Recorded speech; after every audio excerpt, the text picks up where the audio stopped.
منظر قيادة الثور المقدس أو قيادة الماشية. هذه الجدارية واحدة من أجمل المناظر الزراعية والرعوية في مصر القديمة، وتعود غالباً إلى عصر الدولة القديمة حوالي 2400 قبل الميلاد، حيث اشتهرت تلك المقابر بمناظر الحياة اليومية.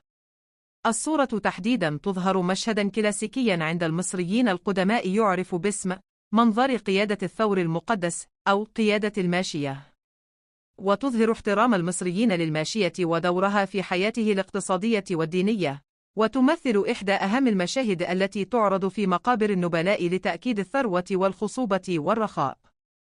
وإليك القصة الكاملة بالتفصيل. أولاً، تحديد المقبرة بدقة.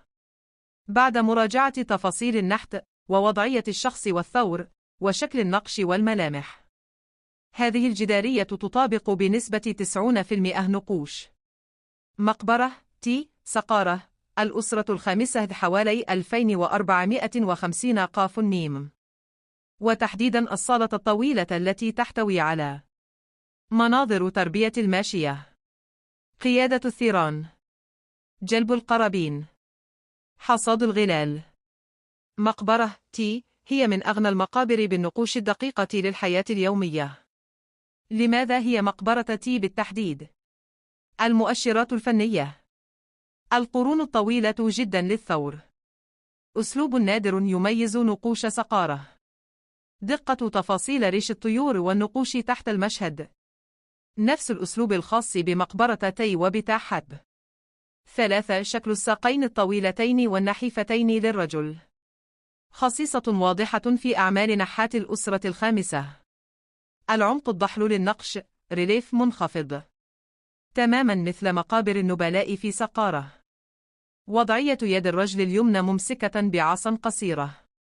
مشهد مكرر جدا في مقبرة تي، حيث كان هو مشرف الماشية.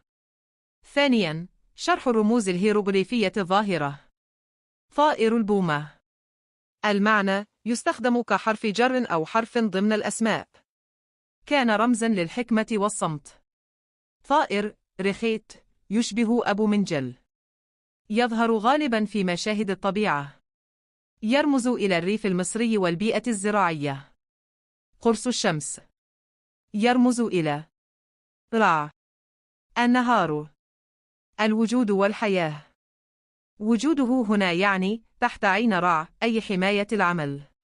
سلال الحبوب وأوعية الطعام ترمز إلى الوفرة، القرابين، الغذاء الذي سيحتاجه المتوفى في الآخرة.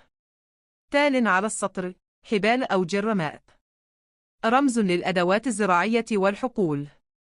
ثالثاً، التحليل الفني. لماذا ينتمي هذا النقش للدولة القديمة؟ نحت ظائر، ريليف منخفض.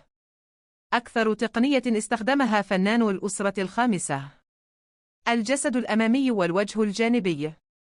الأسل.